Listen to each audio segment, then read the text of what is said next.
ప్రక్టాక్స్ ఛానల్కి ఘన స్వాగతం. నేను మీ ప్రవీణ్. ఈరోజు మనం మాట్లాడుకోబోయే అంశం గరికపాటి ఘనాపాట గుడ్డుపాట. ఈ విషయం గురించి మాట్లాడదాం.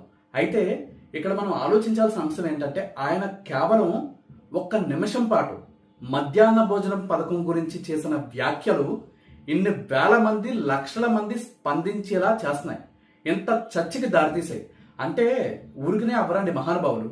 ఇప్పుడు ఆయనకి తన ప్రవచనాలకు గాను కేంద్ర ప్రభుత్వమే పద్మశ్రీ ఇచ్చిందంటేనే ఆయన మనుషుల్ని ఎంతగా ప్రభావితం చేస్తున్నారు, ఎంతగా ఆలోచింపజేయగలుగుతున్నారు అనేది మనం అర్థం చేసుకోవచ్చు.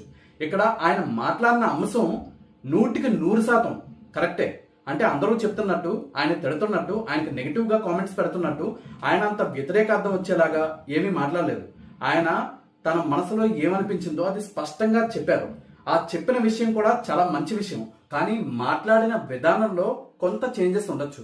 అంటే ఎప్పుడైనా కూడా ఇప్పుడున్న సమాజాన్ని బట్టి రాముడు మంచి బాలుడు అని చెప్తే ఎవరు వింటలేదు. స్పష్టంగా కొట్టినట్టు పట్టమని చెప్తేనే కరెక్ట్ అవుతుంది. ఆ విధంగా వ్యంగ్యంగా హాస్యస్పూర్వకంగా మాట్లాడడంలోనే ఆయన నిష్ణాతుడు. ఆ స్టైల్లో ఆయన చెప్పారు తప్ప ఆయన ఉద్దేశం పిల్లలకి ఏదో అన్నం పెడితే ఏదో ప్రమాదం జరిగిపోద్దనో, పిల్లలకి అన్నం పెట్టడం ఘోరమనో అది ఆయన ఉద్దేశం కాదు. వాస్తవానికి ఆ ఉద్దేశం కంటే కూడా ప్రభుత్వం పని నాణ్యమైన విద్యను అందించడం అని చెప్పడం ఆయన ఉద్దేశం. ఇటీవల మనం చూసుకుంటే నిజానికి సిద్ధాంతం కన్నా రాద్ధాంతం ఎక్కువైపోతుంది. మనం రాజేంద్ర ప్రసాద్ గారి స్పీచ్ ఇటీవల తీసుకుంటే ఎంజీఆర్ గారి గురించి ఆయన చేసిన వ్యాఖ్యలు విపరీతంగా ట్రెండ్ అయ్యే ప్రతి ఒక్కరు కూడా ఒక 4-5 రోజుల పాటు అదే చర్చ. తర్వాత మెగాస్టార్ చిరంజీవి గారు గద్దర్ అవార్డ్స్ లో మాట్లాడిన సంభాషణకు సంబంధించి చర్చ. తర్వాత ఇప్పుడు ఈ రచ్చ ఒక చర్చగా మారింది. అంటే గరికపాటి గారికి సంబంధించింది. ఈ చర్చ ఎన్నాళ్ళు ఉంటది, ఇంకో టాపిక్ ఏదైనా వచ్చే వరకు ఉంటది. కానీ మిగతా 2 టాపిక్స్ వేరు, ఈ టాపిక్ వేరు. ఈ టాపిక్ లో జరగాల్సిన చర్చ యాక్చువల్ గా ఫుడ్ గురించో గుడ్డు గురించో కాదు, విద్య గురించి, విద్యా విధానం గురించి, పిల్లలకు అందాల్సిన నాణ్యమైన అవకాశాల గురించి, అవగాహన గురించి, ఆలోచనలు వాళ్ళలో పెంపొందించడం గురించి, వీటి గురించి చర్చ జరగాలి. ఇప్పుడు పిల్లలకి సంబంధించి విద్య అనేది ఎంత ముఖ్యం, విద్యకి వాళ్ళకి అందించే ఒక ఆహారానికి సంబంధించి ఏమన్నా పొంతం ఉందా, సంబంధం ఉందా, విద్యకి ఆహారానికి సంబంధం లేదా అనే విషయాలు మనం ఆలోచిద్దాం. వాస్తవానికి మన రాజ్యాంగంలో కానీ లేకపోతే ఎంతో మంది రాజకీయ నాయకులు చెప్పిన దానిలో కానీ కూడు, గూడు, గుడ్డ ఈ 3 అంశాలకి ఇచ్చిన ప్రాధాన్యం విద్యకి ఇవ్వలేదు స్టార్టింగ్లో. ఎందుకంటే అప్పటికి ఏదోలా బతకడమే ఒక గొప్ప అనుకున్నారు. తర్వాత గౌరవంగా బతకడం కావాలి అనుకున్నారు. బతకడానికి, గౌరవంగా బతకడానికి ఉన్న వ్యత్యాసాన్ని నిలబెట్టేదే విద్య. మామూలుగా బతకడం ఎవరైనా బతికేస్తారు. గొప్పగా బతకాలంటే ఎలా బతకాలో తెలియాలి, అది విద్య మాత్రమే నేర్పిస్తుంది. ఇది ఎన్నోసార్లు ఎంతో మంది విషయాల్లో ప్రూవ్ అయింది. అయితే ఇక్కడ దురదృష్టకరమైన అంశం ఏంటంటే మన సమాజంలో ఏ విషయం గురించి అయినా గోడ మీద పిల్లలు ఎక్కువ ఉంటారు. అటు ఉండరు, ఇటు ఉండరు, ఎటు ఉండరు. అయితే ఒక విషయానికి సంబంధించి నీ ఒపీనియన్ ఏంటి అని అడిగితే పాజిటివ్ గానే చెప్పాలి, నెగిటివ్ గానే చెప్పాలి, ఉన్నదన్నట్టు చెప్పాలి, లేదంటే న్యూట్రల్గా ఉండాలి కదా. ఇలా న్యూట్రల్గా ఉండే వాళ్ళు ఎక్కువైపోయారు. అయితే చాలా మందికి ఉన్న ఒక ఆనందం ఏంటంటే ఇది ఏదో విధంగా సెన్సేషనలైజ్ చేయాలి అని. దానికి ఎగ్జాంపుల్గా ఇటీవల రామ్ గోపాల్ వర్మ గారు మాట్లాడిన కొన్ని మాటలు నన్ను చాలా అట్రాక్ట్ చేశాయి. కాబట్టి అది మరోసారి ఉటంకిస్తున్నాను. ఏంటంటే ఆయన్ని యాంకర్ అడిగారు, సార్ మీరు విజయవాడలో పుట్టారు కదా, మీకు విజయవాడ సిటీ ఇష్టమా, లేకపోతే బాలీవుడ్ లో బాగా మంచి పేరు ప్రఖ్యాతులు తెచ్చుకున్నారు కదా, ముంబై అంటే బాగా ఇష్టమా అని అడిగారు. నాకు విజయవాడ సిటీ అంటే బాగా ఇష్టం కాదు, ముంబై సిటీ అంటే కూడా ఇష్టం కాదు, నాకు పబ్లిసిటీ అంటే ఇష్టం అని చెప్పారు. ఆయన వాస్తవానికి ఉన్నదన్నట్టు మాట్లాడారు. కానీ చాలా మంది అలా మాట్లాడారు. కానీ ప్రతి ఒక్కరికి పబ్లిసిటీయే కావాలి, పబ్లిసిటీ కోసం మాత్రమే మాట్లాడుతున్నారు. ఇక్కడ ఈ విద్యకి, ఆహారానికి అంటే మధ్యాహ్న భోజనం అందించడానికి, నాణ్యమైన విద్య అందడానికి అసలు ఈ రెండింటికి సంబంధం ఉందా అనే విషయం ఆలోచిద్దాం. చాలా మంది ఈ గరికపాటి గారు మాట్లాడిన దాన్ని ఉటంకిస్తూ దాని గురించి ప్రస్తావిస్తూ ఏం చెప్తున్నారంటే అసలు తిండి లేకుండా అంటే కడుపు నిండా అన్నం లేకుండా విద్య అనేది ఎక్కుద్దా, విద్యార్థులకి అన్నం పెడితే, లేకపోతే యూనిఫామ్లు ఇస్తే, లేకపోతే బుక్స్ ఇస్తే, లేకపోతే షూ ఇస్తే, లేకపోతే కొంత ప్రోత్సాహకాలు ఇస్తే మీకు ప్రాబ్లం ఏంటి అని అడుగుతున్నారు. బానే ఉంది. అయితే ఇక్కడ మనం ఆలోచించాల్సిన అంశం ఏంటంటే పెద్దలు గురజాడ అప్పారావు గారు ఒక మాట చెప్పారు, తిండి కలిగేది కండ కలదోయ్, కండ కలవాడే మనిషోయ్ అని. తిండి కలిగితే కండ కలదోయ్ అంటే కండ వస్తుంది అని చెప్పారు, కానీ విద్య వస్తుంది అని చెప్పలేదు. అలాగే నిజంగా తిండి బాగా ఉన్న వాళ్ళకే విద్య బాగా వస్తుంది అనుకుంటే బాగా డబ్బు ఉన్న వాళ్ళకే బాగా తిండి తినే అవకాశం ఉంటుంది. అంటే బాగా డబ్బు ఉన్న వాళ్ళకి మాత్రమే విద్య బాగా రావాలి. కానీ అలా ఏం రావట్లేదు. నిజంగా మారుమూల పల్లెటూర్ల నుండి లేకపోతే నిజంగా చదువుకుందామన్న ఆలోచన నుండి మధ్యతరగతి స్థాయి నుండి వచ్చిన వాళ్ళకి, చాలా బాగా చదువుతున్న వాళ్ళు, ఎన్నో గొప్ప విజయాలు సాధిస్తున్న వాళ్ళు మన కళ్ళ ముందే అంతమంది కనిపిస్తున్నారు. అంటే విద్యకి తిండికి ప్రైమ్ ఆఫీస్ సంబంధం లేదు. తిండి ఇచ్చి, బుక్స్ ఇచ్చి, యూనిఫామ్ ఇచ్చి, బూట్లు ఇచ్చి, నెక్స్ట్ ఇంకా కొన్ని ప్రోత్సాహకాలు ఇచ్చి, మధ్యాహ్న భోజన పథకాలు ఇలాంటివి పెట్టి అంత చేస్తున్నా కూడా గవర్నమెంట్ స్కూళ్ళల్లో పేరెంట్స్ ఎందుకు తమ పిల్లల్ని చేర్పించట్లేదు? ఇవేమీ ఇవ్వకపోయినా కూడా ఇంకా లక్షల ఫీజులు కట్టి మొత్తం అన్ని ఇండివిజువల్గా కొనుక్కొని ప్రైవేట్ స్కూళ్ళకి ఎందుకు జాయిన్ చేస్తున్నారు? నార్మల్గా మనం గణాంకాలు తీసుకుంటే, అంటే ఇక్కడ నేను గణాంకాలు గణతలు మాత్రమే కాదు వాస్తవాలు మాట్లాడాలనుకుంటున్నా. ఏంటంటే మనం స్టాటిస్టిక్స్ తీసుకుంటే ప్రభుత్వ స్కూళ్ళలో చదువుతున్న వాళ్ళు ఎంతమంది, ప్రైవేట్ స్కూళ్ళలో చదువుతున్న వాళ్ళు ఎంతమంది, వీళ్ళకి ఏ ఖర్చు అవ్వకపోతున్నా కూడా చాలా మంది గవర్నమెంట్ స్కూల్లో జాయిన్ చేయకపోవడమే కాదు, ఎన్నో గవర్నమెంట్ స్కూళ్ళు మూతపడిపోయే పరిస్థితులు ఉన్నాయనేది వాస్తవం. అంటే కొన్ని గ్రామాల్లో అయితే, అంతేందుకు మా గ్రామంలోనే తీసుకుంటే ఒక గవర్నమెంట్ స్కూల్ ఉంది, అక్కడ విద్యార్థులు లేక ఆ స్కూల్ మూసేసే పరిస్థితి ఉంది. అక్కడ 2 టీచర్స్ ఉన్నారు, వాళ్ళకి శాలరీ దాదాపు 2 లక్షలు. వాళ్ళతో పాటు ఫుడ్ ప్రొవైడ్ చేయడానికి అక్కడ ఉండే ఒక వర్కర్ కానీ, హెల్పర్ కానీ, కుక్ కానీ, వాళ్ళందరూ అంటే ఒక 4 ఎంప్లాయీస్ గవర్నమెంట్ శాలరీ తీసుకుంటూ దాదాపు 2 లక్షల నుండి 2,50,000 అవుతుంది నెలకి. అవుతూ అక్కడ విద్యార్థులంతా కలిపితే 10 మంది నుండి 15 మంది కంటే ఎక్కువ లేరు. అలాంటి స్కూళ్ళు ఎన్నో ఉన్నాయి. అంటే ఏదో స్కూల్ మెయింటైన్ అవ్వాలి కాబట్టి మేనేజ్ చేస్తున్న స్కూళ్ళు ఎన్నో ఉన్నాయి. అంటే ఎంత ఫెసిలిటీస్ ప్రొవైడ్ చేసినా గవర్నమెంట్ స్కూళ్ళకి విద్యార్థులను పంపించడానికి పేరెంట్స్ సిద్ధంగా లేరు. అంటే ఎప్పుడైనా కూడా నిజంగా ఫెసిలిటీస్ బాగుండి ఫ్రీగా సర్వీస్ అందిస్తే ఎవరైనా కూడా సిద్ధంగా ఉంటారా ఉండరా అని మనం ఆలోచించుకోవాలి. అయితే ఇక్కడ గమనించాల్సిన ఆశ్చర్యకరమైన విషయం ఇంకొకటి ఉంది. ప్రైమరీ కానీ, అప్పర్ ప్రైమరీ కానీ, లేకపోతే ఇంటర్మీడియట్ అలా కానీ ఎవరికి కూడా గవర్నమెంట్ స్కూళ్ళలో కానీ కాలేజీల్లో జాయిన్ చేయడం కానీ కొంచెం ఇబ్బంది ఫీల్ అవుతున్నారు. నెక్స్ట్ ప్రెస్టేజ్ గా కూడా ఫీల్ అయిపోతున్నారు కొంతమంది. ఏంటంటే గవర్నమెంట్ స్కూల్లో మన పిల్లల్ని జాయిన్ చేయడమా, మా ఓడి ఫీజు 1,00,000 అంటే మా ఓడి ఫీజు 2 లక్షలు అని చెప్పుకోవడానికి చాలా ఒక ప్రెస్టేజ్ గా ఫీల్ అవుతున్నారు. అలా కాకుండా మళ్ళీ యూనివర్సిటీ స్థాయికి వచ్చేసరికి, అంటే ఒక ప్రొఫెషనల్ కోర్స్కి వచ్చేసరికి మళ్ళీ యూనివర్సిటీలోనే మన పిల్లలకి సీట్లు రావాలని కోరుకుంటున్నారు. ఎందుకంటే అక్కడ క్వాలిటీ ఆఫ్ ఎడ్యుకేషన్ అనేది బాగుంది, ఫెసిలిటీస్ అనేవి బాగున్నాయి అనేది క్లియర్ గా మనకు ఎస్టాబ్లిష్ అవుతుంది. ఇక్కడ ఫుడ్ కోసం ఇంకొక దానికోసం ఆలోచించి పిల్లల్ని చదివించడం అనేది కాదు. ఎక్కువ మంది చేస్తుంది ఏంటంటే ఎక్కడ బాగుంటే అక్కడికి వెళ్తున్నారు. దానిలో భాగంగా ప్రైవేట్ స్కూల్స్ లో ఎడ్యుకేషన్ బాగుంటుంది అనేది ఎక్కువ మంది అభిప్రాయపడుతున్నారు. కాబట్టి ఏ ఫెసిలిటీస్ లేకపోతే మానిటరీ బెనిఫిట్ లేకపోతే ఇంకొక తాయిలాలు ఇవ్వకపోయినా కూడా వాళ్ళ పిల్లల్ని వాళ్ళు ప్రైవేట్ స్కూల్లో జాయిన్ చేస్తున్నారు, కానీ గవర్నమెంట్ స్కూల్లో జాయిన్ చేయట్లేదు. అయితే కనీసం ఈ ఫుడ్ అది పెట్టడం వలన గవర్నమెంట్ స్కూళ్ళలో కనీసం ఆ మాత్రమన్నా జాయిన్ అవుతున్నారు కదా అనే ఆలోచన కొంతమందికి ఉండొచ్చు. ఇక్కడ నేను ఒక విషయం చెప్తున్నాను. ఏంటంటే చిన్నప్పుడు మనం అనుకుంటాం, బాబు నువ్వు ఈ పని చేస్తే నీకు చాక్లెట్ ఇస్తాను, నీకు బిస్కెట్ ఇస్తాను, నీకు కేక్ ఇస్తాను అని చెప్తూ ఉంటారు. దాన్ని బట్టి పిల్లలు వస్తారు. కానీ అది నిజంగా మంచి చేయడం అనేది కాదు. అంటే ఏదో ఒక తాయిలను చూపించి వాళ్ళకి పని చేయించేలా చేసుకోవడం. అలాగే ఇవి చూపించి పిల్లల స్కూల్కి వచ్చేలా చేయడం అనేది అది ఎంతవరకు నిలకడగా ఉంటుంది అనేది మనం ఆలోచించుకోవాలి. అంటే నిజంగా నాణ్యత చూపిస్తే ఇవేమీ ఇవ్వక్కర్లేదు, జనాలే వాళ్ళంతట వాళ్ళు జాయిన్ చేస్తారు. ప్రభుత్వం యొక్క పని యూనిఫామ్లు కుట్టించడం, బుక్కులు అందించడం, లేకపోతే ఫుడ్ పెట్టడం కాదు, నాణ్యమైన విద్యను అందించడం అని సుస్పష్టంగా గరికపాటి గారు చెప్పారు. అది యాక్చువల్గా చాలా మంచి విషయం. ఇప్పుడు మనం ఆలోచించాల్సింది ఏంటంటే, ఇప్పుడు విద్యా విధానం ఏ విధంగా ఉంది. రైట్ టు ఇన్ఫర్మేషన్ అనే ఒక యాక్ట్ గురించి చాలా మంది మనలో వినే ఉంటాం. 2005లో ఆ యాక్ట్ వచ్చింది. రైట్ టు ఎడ్యుకేషన్ RTE అనే యాక్ట్ గురించి ఎంతమంది విన్నారు? అంటే 6 ఏళ్ల నుండి 14 ఏళ్ల వయసు ఉన్న పిల్లలకి ఫ్రీగా కంపల్సరీ ఎడ్యుకేషన్ ఇవ్వాలి అని చెప్పి భారత ప్రభుత్వం చేసిన యాక్ట్ అది. కానీ చాలా మందికి అవగాహన ఉండదు. మరి ఫ్రీగా కంపల్సరీ ఎడ్యుకేషన్ ఇవ్వాలి అన్నప్పుడు ప్రైవేట్ స్కూళ్ళు ఎందుకున్నాయి అనే క్వశ్చన్ మీకు వస్తుంది. ప్రైవేట్ స్కూళ్ళను బ్యాన్ చేయట్లేదు ఈ ఆర్టికల్. ఇక్కడ ఏంటంటే కన్ఫ్యూజన్ ఇక్కడే ఉంటుంది. లంచం తీసుకోవడం నేరం అని ప్రతి గవర్నమెంట్ ఆఫీస్ ఎదుర బోర్డు ఉంటుంది, కానీ లంచం తీసుకోకుండా పనులు ఎంతవరకు జరుగుతున్నాయో మనకు తెలుసు. అలాగే కట్నం అడిగిన వాడు గాడిద అని ప్రతి ఒక్కరు మీడియాలో చూపిస్తారు, కానీ కట్నాలు లేకుండా ఎన్ని పెళ్లిళ్ళు అవుతున్నాయో మనకు తెలుసు. మనం ఏంటంటే చట్టాలు చేయడం వేరు, రూల్స్ పెట్టడం వేరు, ఆ రూల్స్ ని అమలయ్యేలా చేయడం వేరు. జనరల్ గా చూడండి, ఇప్పుడు గవర్నమెంట్ స్కూల్లో ఒక టీచర్ గా ఉద్యోగం సంపాదించాలి అంటే కష్టమా, లేకపోతే ఒక ప్రైవేట్ స్కూల్లో ఒక టీచర్ గా ఉద్యోగం సంపాదించడం కష్టమా? గవర్నమెంట్ స్కూల్ టీచర్ కి ఎక్కువ శాలరీయా, ప్రైవేట్ స్కూల్లో టీచర్ కి ఎక్కువ శాలరీయా? ఇద్దరిలో ఎవరు క్వాలిఫైడ్, ఎవరు ఎడ్యుకేటెడ్, ఎవరు తెలివైన వాళ్ళు, ఎవరికి ఎక్కువ శాలరీ వస్తుంది అని ఆలోచిస్తే అన్నీ కూడా గవర్నమెంట్ టీచరే ప్రతిభావంతుడు అని చెప్తున్నాయి. కానీ అంత ప్రతిభావంతుడైన గవర్నమెంట్ టీచర్ గవర్నమెంట్ స్కూల్లోకి వెళ్ళేటప్పటికి తన ప్రతిభని పూర్తి స్థాయిలో చూపించి రిజల్ట్ విషయంలో మాత్రం ప్రైవేట్ స్కూల్తో కంపీట్ చేసేలాగా ఎందుకు తేలేకపోతున్నారు?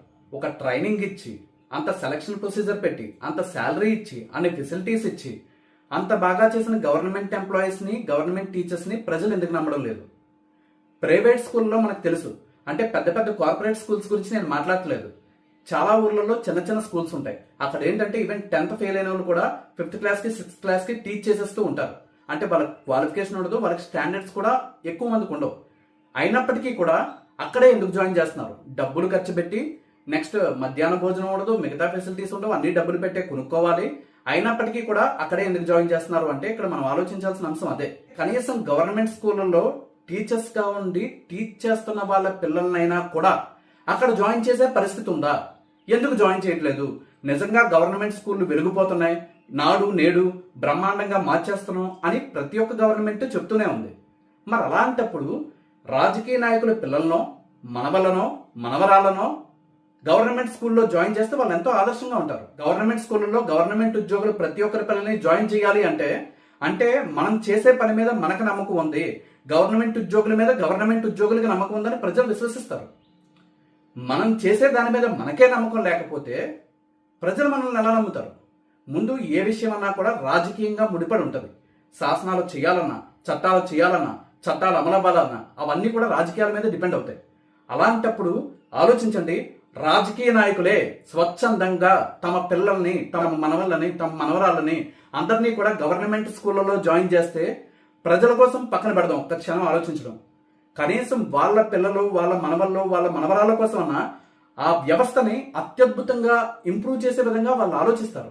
అలాగే గవర్నమెంట్ స్కూళ్ళల్లో చదివిన వాళ్ళకి లేదా గవర్నమెంట్ స్కూళ్ళల్లో చేర్పించిన వాళ్ళకి మాత్రమే రాజకీయాల్లో పోటీ చేసే ఒక అవకాశం ఉంటుంది అని పెట్టమనండి, చాలా మంది జాయిన్ అవుతారు. గవర్నమెంట్ స్కూళ్ళల్లో ఎవరైతే చదివిస్తారో వాళ్ళకి మాత్రమే గవర్నమెంట్ ఉద్యోగాల్లో ఒక రాయితీ కల్పిస్తాం లేదా గవర్నమెంట్ ఉద్యోగాల అర్హత ఉంటుంది అని పెట్టమనండి, చాలా మంది చేర్పిస్తారు. ఏంటంటే ఇక్కడ గవర్నమెంట్ అనే పరిధిలోకి విద్యా వ్యవస్థ, వైద్య వ్యవస్థ వస్తే చాలా వరకు సంక్షేమ పథకాలు ఇచ్చే అవసరం కూడా ఉండదు. ఎందుకంటే విద్యా వైద్యం సరిగ్గా ఉంటే మొత్తం వ్యవస్థ అంతా బాగుపడుద్దని ఆనాటి నుంచి ఈనాటి వరకు ఎంతో మంది రాజకీయ నాయకులు, మేధావులు అభిప్రాయపడుతూనే ఉన్నారు. నిజానికి చూస్తే ఉదాహరణకి గణాంకాలతో సహా చెప్తున్నాను, మన రాష్ట్ర బడ్జెట్ 3,22,000 కోట్లు. అందులో విద్యకు కేటాయించింది 12%, వైద్యానికి కేటాయించింది సుమారు 6.5%, అంటే 18.5% ఈ రెండింటికి కేటాయిస్తే సంక్షేమ పథకాలకి దాదాపు 40 నుండి 50% కేటాయించారు. అంటే విద్యా వైద్యం సరిగ్గా ఉంటే సంక్షేమం కోసం ప్రభుత్వం ఖర్చు పెట్టాల్సిన అవసరం చాలా వరకు తగ్గిపోతుంది. ఈ రెండు కరెక్ట్గా ఉంటే వాడికి వాడు సంపాదించుకుంటాడు, ఉద్యోగం కానీ లేకపోతే వ్యాపారంలో కానీ రాణిస్తారు. నేను కోరేది ఒకటే, రాజకీయాల్లో ఉన్న ప్రతి ఒక్కరు రాజకీయ నాయకులు తమ పిల్లల్ని, తమ మనవలని, మనవరాలని లేకపోతే తమ కుటుంబ సభ్యులని గవర్నమెంట్ స్కూల్లో చేర్పించండి. అలాగే ప్రభుత్వ ఉద్యోగులు కూడా, అలాగే ప్రైవేట్ పరంగా ఉన్న విద్యా సంస్థల్లో ఎన్నో వేల మంది, లక్షల మంది బతుకుతున్నారు కాబట్టి వాటిని కూడా నిర్మూలించేయాలి, తీసేయాలని నా ఉద్దేశం కాదు. వాటిని కూడా గవర్నమెంటే స్వాధీనం చేసుకుని తమ ఆధీనంలో వారికి ఎంప్లాయ్మెంట్ కల్పిస్తూ వారిని కూడా మరింతగా ఉపయోగించుకుంటూ గవర్నమెంట్, ప్రైవేటు ఇలా లేకుండా, అంటే ఒక ప్రాథమిక విద్య అంతా కూడా ఎవ్వరికీ కూడా డబ్బులు ఖర్చు అవ్వకుండా, అంటే చాలా మంది నిజంగా చెప్తున్నాను అప్పుల పాలైపోతున్నారు, ఆర్థిక భారంతో కొట్టుమిట్టాడుతున్నారు. ఎందుకంటే విద్యా విధానం, వైద్య విధానం ఈ రెండు సరిగ్గా ఉంటే ఆ సమాజం లేకపోతే ఆ రాష్ట్రం, ఆ దేశం అత్యద్భుతంగా అభివృద్ధి చెందుతుంది. సంక్షేమ పథకాలు నిజంగా అర్హత ఉన్న వాళ్ళకి ఇవ్వడం అభినందనీయం, వాళ్ళకి అవసరం. కానీ చాలా వరకు అవి మిస్యూజ్ అవుతున్నాయి అనేది వాస్తవం. ఇప్పుడు ఈ చర్చలు ఎంత దారుణంగా, అంటే గుడ్డు గురించి లేకపోతే ఫుడ్ గురించి లేకపోతే మధ్యాహ్న భోజన పథకం గురించి ఇంత మాట్లాడిన వాళ్ళు నిజంగా ఈ మధ్యాహ్న భోజన పథకం లేకపోతే విద్య గురించే కాకుండా ఎన్నో అంశాల్లో ఎన్నో స్కాములు జరుగుతున్నాయి, ఎన్నో రకరకాల పథకాలు మిస్యూజ్ అవుతున్నాయి. వాటిలన్నింటి మీద మాట్లాడండి, మిస్యూజ్ని అరికట్టండి. పిల్లలకి ఒక నాణ్యమైన పోషకాహారం అందడం నిజంగా అందరూ మెచ్చుకోదగ్గది. అది వాళ్ళకే కాదు ప్రతి ఒక్కరికి అందాలి. కానీ ఇక్కడ మనం గమనించాల్సింది ఏంటంటే ప్రైవేట్ స్కూల్లో చదివిస్తున్నారు చాలా మంది పేరెంట్స్, వాళ్ళందరికీ కూడా అమ్మఒడి, తల్లికి వందనం ఇస్తున్నారు. చాలా మందికి ఎలిజిబిలిటీ ఫైండ్ అవుట్ చేయడం అనేది, అంటే గవర్నమెంట్ ఎంప్లాయీస్ పక్కన పెడితే మామూలు ఎంప్లాయీస్ కానీ లేకపోతే మామూలు వ్యాపారాలు చేసుకునే వాళ్ళకి ఆర్థికంగా మంచి పొజిషన్లో ఉన్నా కూడా ఈ పథకాలు అవైల్ చేసుకున్నారు. దానివల్ల చాలా డబ్బులు మిస్యూజ్ అవుతున్నాయి. అలా కాకుండా నిజంగా గవర్నమెంట్ స్కూల్లో చదివిస్తున్నారంటే చాలా వరకు ఆర్థికంగా నిజంగా నిరుపేదలు అయితే మాత్రమే జాయిన్ చేస్తున్నారు. ఈ డబ్బులు ఆదా చేసి వీళ్ళ మీద ఎక్కువ ఖర్చు పెట్టి అంటే వీళ్ళకి అందిస్తున్న పోషకాలు కానీ సదుపాయాలు కానీ ఇంకా పెంచి గవర్నమెంట్ స్కూల్ అనే వ్యవస్థ నిర్వీర్యం అయిపోకుండా కాపాడుకోవాల్సిన బాధ్యత మనకుంది. నిజంగా ఒక అత్యద్భుతమైన సొల్యూషన్ దీనికి ఉంది. అంటే నిజంగా గవర్నమెంట్ స్కూల్లో అంతెందుకు, మీరు ఇంత మాట్లాడుతున్నారు కదా, మీ పిల్లల్ని మీరు గవర్నమెంట్ స్కూల్లో జాయిన్ చేశారనే క్వశ్చన్ కూడా మీకు రావచ్చు. మా పిల్లలు కూడా ప్రైవేట్ స్కూల్లోనే చదువుతున్నారు. ఎందుకంటే ప్రతి ఒక్కరి నమ్మకం కూడా ప్రైవేట్ స్కూల్లే బాగుంటున్నాయని. గవర్నమెంట్ స్కూల్ నిజంగా బాగున్నాయి అని ఎప్పుడు మనం చెప్పుకోవచ్చు అంటే, ప్రైవేట్ స్కూల్లో మొత్తం ఇప్పుడు ఎలా అయితే గవర్నమెంట్ స్కూల్లో డ్రాప్ అవుట్స్ ఉన్నాయో, ప్రైవేట్ స్కూల్లో ఇలాంటి పథకాలు పెట్టుకోవాలి. అంటే వాళ్ళు స్టూడెంట్స్ని అట్రాక్ట్ చేయడానికి ఇలాంటి పథకాలు పెట్టుకున్న రోజున మనం నమ్మచ్చు అది. సో ఇప్పుడు నిజంగా గవర్నమెంట్ స్కూల్ మళ్ళీ గత వైభవాన్ని చూపించాలంటే, అంటే ఒకప్పుడు నిజంగా ప్రైవేట్ స్కూల్ ఎక్కడ ఉండే కాదు, అంతా కూడా గవర్నమెంట్ స్కూల్ మాత్రమే ఉండేవి. అలాగే ఇప్పుడు ప్రైవేట్ స్కూళ్ళు లేదా గవర్నమెంట్ స్కూల్ చూసుకుంటే, పబ్లిక్ సెక్టర్ స్కూల్స్లో గవర్నమెంట్ స్కూల్స్లో ప్లే గ్రౌండ్ ఉంటుంది, పిల్లల్ని ఆడుకొనిస్తారు, పాడుకొనిస్తారు, హ్యాపీగా ఉన్నిస్తారు, ఇవన్నీ ఉంటాయి. ప్రైవేట్ స్కూల్లో కేవలం ఎంతసేపు రుద్దడం అనే ఆస్పెక్ట్ చాలా స్కూల్స్లో ఉంటుంది, కొన్ని స్కూల్స్ బాగా ఉన్నప్పటికీ కూడా. అలాగే గవర్నమెంట్ స్కూల్లో ఎంతో బాగా పనిచేసే టీచర్లు కొంతమంది ఉన్నారు. ఇప్పుడు గరికపాటి గారు చెప్పిన ఇంకో అంశం ఏంటంటే, బాత్రూమ్లు బాగా ఉన్నాయా లేదా, లేకపోతే గుడ్లు లెక్క ఎంత వచ్చింది, రేషన్ లెక్క ఎంత వచ్చింది, ఇలాంటివన్నీ చూసుకునే వ్యవహారాలు టీచర్లకు అప్పచెప్తున్నారు. అది కాదు, విద్య బాగా అందించే వ్యవహారాన్ని మాత్రమే వాళ్ళకి అప్పచెప్తే బాగుంటుంది. నా వీడియోలు గవర్నమెంట్కి సంబంధించిన పెద్దలు కూడా చాలా మంది చూస్తారు కాబట్టి నేను ఈ మాట చెప్తున్నానని చెప్పారు. నిజంగా నిజం అది. అంటే ఉపాధ్యాయులకి వాళ్ళకి ఇవ్వాల్సిన స్వేచ్ఛ వాళ్ళకి ఇస్తూనే వాళ్ళ నుండి రావాల్సిన వర్క్, కావాల్సిన వర్క్ కరెక్ట్గా మనం ఎక్స్ట్రాక్ట్ చేసుకోగలిగితే ఎన్నో అద్భుతాలు జరుగుతాయి. ఇంకో విధంగా చెప్పాలంటే, నిజంగా చెప్పాలంటే, ఎన్నో రకాల రిజర్వేషన్లు ఇప్పుడు ప్రెసెంట్ మన సొసైటీలో ఉన్నాయి. నిజంగా గవర్నమెంట్ స్కూల్లో చదువుతున్న వాళ్ళు ఆర్థికంగా వెనకబడిన వాళ్ళు అనేది చాలా వరకు మనం యాక్సెప్ట్ చేయాల్సిన అంశం, చేయదగ్గ అంశం. మరి అలాంటప్పుడు మిగతా వాళ్ళందరికీ రిజర్వేషన్స్ ఎలా ఇస్తున్నారో, గవర్నమెంట్ స్కూల్లో చదివిన వాళ్ళకి ప్రభుత్వ ఉద్యోగాల్లో లేదా ప్రైవేట్ ఉద్యోగాల్లో ఎంత పర్సెంట్ రిజర్వేషన్ అని పెట్టండి. గవర్నమెంట్ స్కూల్కి పరుగులు ఎత్తుకుంటూ వెంపర్లాడుతూ వస్తారు జనాలు. అలాగే నేను ఇందాక చెప్పాను కదా, చేశాను కదా సూచన, అది మేధావులు కూడా ఆలోచించవచ్చు. అంటే సింపుల్ విషయాలు వదిలేసి మనం కాంప్లికేటెడ్గా ఎన్నో విషయాలు ఆలోచించేస్తాం. రాజకీయ నాయకులు ప్రతి ఒక్కరు కూడా తమకు సంబంధించిన వారిని ప్రభుత్వ స్కూళ్ళలోనే జాయిన్ చేయాలని పెట్టండి. నెక్స్ట్, రాజకీయ నాయకులు ఎవరు కూడా ప్రైవేట్ విద్యా సంస్థలు నడపకూడదు అని చట్టం తెండి. అప్పుడు ఎంత బాగుంటుందో చూడండి. అంటే ఎప్పుడైతే మొత్తం సమాజాన్ని శాసిస్తున్న రాజకీయ నాయకులు, ప్రభుత్వ అధికారులు వాళ్ళంతా కూడా ప్రభుత్వాన్ని, వాళ్ళు చేస్తున్న పనుల్ని, వాళ్ళు చేస్తున్న కార్యక్రమాలని విశ్వసించారో అప్పుడు ప్రజల్లో అవగాహన వస్తుంది, మార్పు వస్తుంది. ఈ గవర్నమెంట్ స్కూళ్ళని కానీ, మధ్యాహ్న భోజన పథకాలను కానీ, ఇంకొకటి కానీ నిజంగా సమాజ అభివృద్ధికి ఉపయోగపడతాయి. అయితే ఫైనల్గా నేను చెప్పాలనుకుంటుంది ఒకటే, విద్యని ఉచితంగా అందించడం, లేకపోతే ఆహారాన్ని ఉచితంగా అందించడం, లేకపోతే ఇంకేమైనా సదుపాయాన్ని ఉచితంగా అందించడం అవకాశం ఉంటే మంచిదే. కానీ ఆ ఉచితంగా అందించడం కంటే నాణ్యంగా అందించడం వల్ల లాంగ్ రన్లో మన సొసైటీకి చాలా మంచి జరుగుతుంది. ఆ దిశగా అందరూ ఆలోచించాలి. గవర్నమెంట్ స్కూళ్ళని కాపాడుకోవాల్సిన బాధ్యత ఉంది. కానీ చిన్నప్పుడు మనం ఇచ్చినట్టు తాయిలాలు ఇచ్చి కాదు. అంటే ఇవన్నీ ఇవ్వడం ద్వారా మాత్రమే డ్రాప్ అవుట్లు ఆపుతున్నాం అంటే నాణ్యత వల్ల మీరు ఆపలేకపోతున్నారు. నెక్స్ట్, డ్రాప్ అవుట్లు ఆపడం కాదు కావాల్సింది. అంటే 100 మంది ఉండే వాళ్ళు 98 మందే, అంటే 2% తగ్గారు, లేకపోతే 3% తగ్గారు. ఒకప్పుడు 30%, 40% తగ్గిపోయేవారు. ఇది కాదు కావాల్సింది. నిజంగా మనలో దమ్ముంటే తగ్గడం, డ్రాప్ అవుట్లు తగ్గడం కాదు, జాయినింగ్స్ విపరీతంగా పెరిగిపోవాలి. అంటే ఈ సంవత్సరం 100 మంది జాయిన్ అయితే నెక్స్ట్ ఇయర్ 200 మెంబర్స్ జాయిన్ అయ్యారు అనుకోండి, అది మనలో సత్తా. అంతే తప్ప డ్రాప్ అవుట్లు ఆపగలిగామంటే అది సత్తా కింద రాదు, తాత్కాలికంగా ఒక విరామంలా వస్తుంది. అలా కాకుండా అన్ని విషయాలు ఆలోచించి, పెద్దలు కూడా నేను చెప్పిన అంశాల్లో మంచి విషయాలు పరిగణలోకి తీసుకొని, ఇంకా మీ అందరి ఆలోచనలు కూడా తీసుకొని దీని గురించి సరైన విధానంలో నిర్ణయం తీసుకుంటే బాగుంటుందని కోరుకున్నాను. అలాగే ప్రతి ఒక్కరి అభిప్రాయం కూడా నేను చెప్పిన అంశాలకు సంబంధించి మీరు తెలియజేయండి. ఇప్పుడు నేను గరికపాటి గారిని సమర్థించడం, లేకపోతే మిగతా వాళ్ళు మాట్లాడింది సమర్థించడం ఇది కాదు చేసింది. విద్యా వ్యవస్థ గురించి చర్చ జరిగి తీరాలి. విద్యా వ్యవస్థలో సమూలమైన మార్పులు రావాలి. విద్యా వ్యవస్థ అత్యద్భుతంగా ప్రకాశించాలి. ఆ విధంగా మన తెలుగు రాష్ట్రాలే కాదు, భారతదేశం అంతా కూడా శోభాయమానం కావాలని మనస్ఫూర్తిగా కోరుకుంటూ థ్యాంక్ యూ.